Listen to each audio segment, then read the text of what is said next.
2011 में फॉर्मूला 1 पहली बार इंडिया में आता है, जिसके लिए स्पेशली 2000 करोड़ रुपए स्पेंड करके रेस ट्रैक तैयार किया जाता है। लेकिन अगले 2 साल तक रेसेस करने के बाद फॉर्मूला 2013 में इंडिया छोड़ के चला जाता है और अब तक वापस नहीं लौटा है। और F1 रेसिंग के लिए जो स्पेशल 2000 करोड़ रुपए स्पेंड करके जो रेस ट्रैक बनाया गया था, वो आज अबेंडेड पड़ा है। फॉर्मूला 1 को इंडिया में आने से पहले ही बहुत सारी प्रॉब्लम शुरू हो गई थी, जिसमें पहला प्रॉब्लम था रेस ट्रैक इटसेल्फ। 2011 में इंडिया में F1 रेसेस जैसी इवेंट्स को होस्ट करने के लायक कोई भी रेस ट्रैक अवेलेबल नहीं था। उस टाइम इंडिया में सिर्फ 2 ही रेस ट्रैक अवेलेबल थे, मद्रास मोटर रेस ट्रैक और कारी मोटर स्पीडवे। लेकिन दोनों रेस ट्रैक में इतनी सारी फैसिलिटीज अवेलेबल नहीं थी जिससे फॉर्मूला 1 जैसे रेस इवेंट को होस्ट किया जा सके। लॉस वेगास में F1 रेस करने के लिए वहाँ के लोकल रोड को यूज किया गया था। लेकिन अगर हम इंडिया की बात करें तो इंडिया की सड़कों की कंडीशन देखते हुए इंडिया में ऐसा कुछ करना इम्पॉसिबल था, क्योंकि इंडिया की रोड की कंडीशन को आपको पता ही कैसी होती है।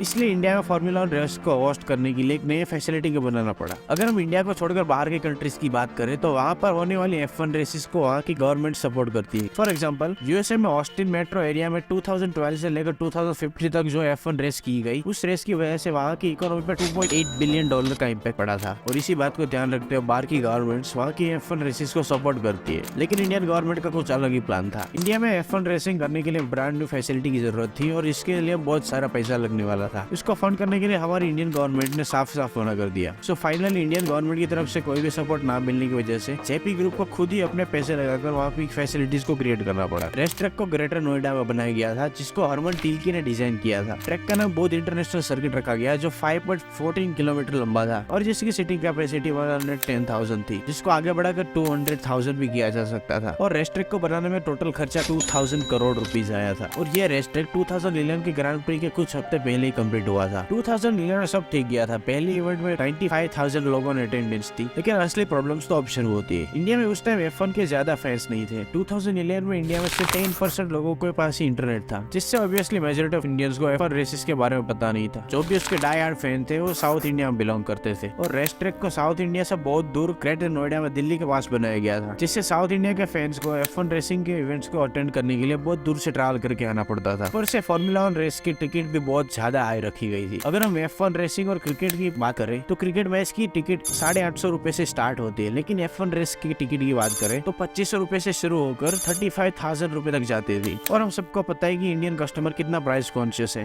और इस हाई टिकट प्राइस की वजह से बहुत सारी इंडियंस ने दूसरे साल में F1 रेसिंग की टिकट ही नहीं खरीदी। जो लोग F1 के फैंस थे वो टिकट अफोर्ड नहीं कर पा रहे थे, और जो लोग टिकट अफोर्ड कर पा रहे थे वो F1 के फैंस नहीं थे। हम इंडियंस बचपन से क्रिकेट देख के बड़े हुए, इसलिए हमें क्रिकेट के सारे रूल्स पता है और हम सब ने अपने अपने फेवरेट टीम को चूज कर रखा है। लेकिन F1 में ऐसा कुछ नहीं था। जो लोग पहली बार फॉर्मूला 1 रेसिंग को अटेंड करने गए थे, उनको कोई आइडिया नहीं था कि फॉर्मूला 1 के रूल्स क्या होते हैं और उसे कौन सी टीम के लिए चीयर करना चाहिए। ऊपर से इंडिया का वार्ड बहता है, जहाँ पे 13 से 14 डिग्री तक आसानी से टेम्परेचर चला जाता है। वहाँ पे कोई भी बंदा 2 घंटे से ज्यादा टिक नहीं पाता, और उसका इतना बैड एक्सपीरियंस होने की वजह से दूसरी बार कभी F1 रेसिंग को अटेंड नहीं करेगा। और इस रीजन की वजह से नेक्स्ट ईयर 2012 में टिकट सेल्स डिक्लाइन हो गई। 2011 में 95,000 टिकट सेल हुई थी और दूसरे साल पे सिर्फ 65,000 ही टिकट सेल हुई थी। और इसका दूसरा रीजन लैक ऑफ मार्केटिंग भी था। फॉर्मूला 1 रेस के बारे में 2012 में कोई खास मार्केटिंग भी नहीं की गई थी, जिससे लोगों को आइडिया नहीं था कि F1 रेसिंग जैसी कोई भी चीज इंडिया में हो रही है। जो भी गिने चुने फैंस आए थे वो विजय माल्या की वजह से आए थे, क्योंकि उस साल विजय माल्या भी F1 रेसिंग में थे और बहुत सारे सेलिब्रिटीज को इन्वाइट करते थे, जिसको देखकर बहुत सारे लोग भी आते थे। लो अटेंडेंस की वजह से टिकट सेल्स भी कम हो गई और अब स्पॉन्सर्स भी पुल बैक कर रहे थे। ऊपर से इसमें इंडियन गवर्नमेंट भी इन्वॉल्व हो जाती है। बुद्ध इंटरनेशनल सर्किट को ग्रेटर नोएडा में बनाया गया था, लेकिन वो एरिया उत्तर प्रदेश गवर्नमेंट के अंडर आता था। वो यूपी की गवर्नमेंट को ऐसा कहना था कि फॉर्मूला 1 कोई स्पोर्ट्स नहीं है बल्कि एक एंटरटेनमेंट है, और इस वजह से फॉर्मूला 1 को 25% टैक्स पे करना पड़ेगा, जो ऑब्वियसली FIA ने पे नहीं किया। और FIA के टैक्सेस पे ना करने की वजह से यूपी गवर्नमेंट ने जेपी ग्रुप को प्रेशराइज करना शुरू कर दिया। और अब जब जेपी ग्रुप भी टैक्स पे नहीं कर पाया तो गवर्नमेंट ने बुद्ध इंटरनेशनल सर्किट को जब्त कर लिया।